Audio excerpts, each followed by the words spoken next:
জুলাই আগস্টে ছাত্র জনতার আন্দোলনে হত্যাকাণ্ডের ঘটনায় এখন পর্যন্ত রাজধানী সহ সারা দেশে মামলা হয়েছে প্রায় ২৫০০। তবে প্রকৃত দোষীদের পাশাপাশি ব্যক্তি স্বার্থে কিছু মানুষের নাম অন্তর্ভুক্ত করা হয়েছে বলে অভিযোগ এক ভুক্তভোগীর।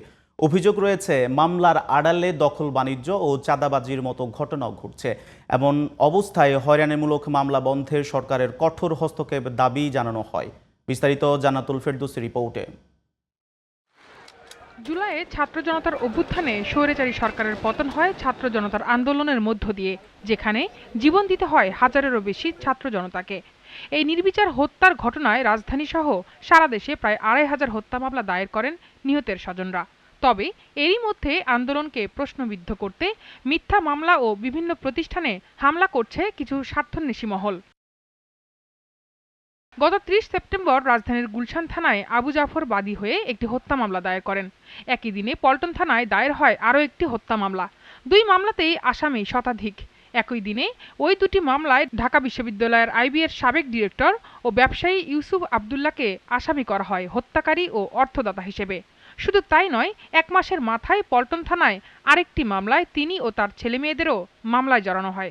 মামলার কোনো ভিত্তি নাই, মামলার ইনফরমেশন গুলো খুবই ভুল। আমাকে দেখায় ছাত্রলীগের সেন্ট্রাল কমিটির নেতা, অথচ আজ পর্যন্ত আমার ছাত্রলীগের কারোর সাথে পরিচয় তো দূরের কথা, আমার কোনো রিলেশনও নাই। ভুক্তভোগীর প্রশ্ন, একজন ব্যক্তি একই দিনে দুই জায়গায় হত্যা মামলার আসামি হয় কিভাবে? ৫ই আগস্টের পরে আমি সহ আমার সন্তানদের, তারা সহ আমার প্রতিষ্ঠানের সহকর্মী হিসাবে নিয়োজিত, তাদেরও বিরুদ্ধে পরিকল্পিতভাবে এই মামলাগুলো দেওয়া হয়েছে। এটা একটি পরিকল্পিত ছক। এসব মামলার মধ্যে গুলশান থানায় হত্যা মামলার বাদী আবু জাফর। মামলার বিষয়ে জানতে চাইলে তিনি বলেন, হত্যা মামলা তিনি করলেও আসামি তালিকাভুক্ত করেছেন অন্যরা। আমার ছেলে অনেক লোকই আসামি কিছু নাই, হয়তো কারা দিয়েছে। আমার ছেলে রক্ত বিষয় যদি খায় মানুষ সেগুলি তার বলার কিছু না। এদিকে শুধু মামলা করে ক্ষান্ত হচ্ছে না অনেকে। ৫ আগস্টের পরে কয়েকবার প্রফেসর ইউসুফ আবদুল্লাহর প্রতিষ্ঠান নর্দার্ন বিশ্ববিদ্যালয়ে হামলা চালায় দুর্বৃত্তরা। বুরহানুদ্দিন এবং লুৎফুর রহমান সানি তারা অপচেষ্টা চালিয়েছে আমাদের ইউনিভার্সিটি দখল করার জন্য।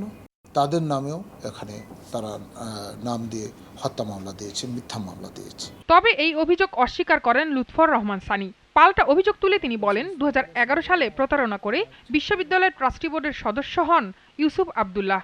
দখল নয়, বরং আইনি প্রক্রিয়াতেই মালিকানা বুঝে যান তারা। আমরা ২৩ সাল থেকে এই বিষয়টি নিয়ে আইনের দ্বারস্থ হয়েছি।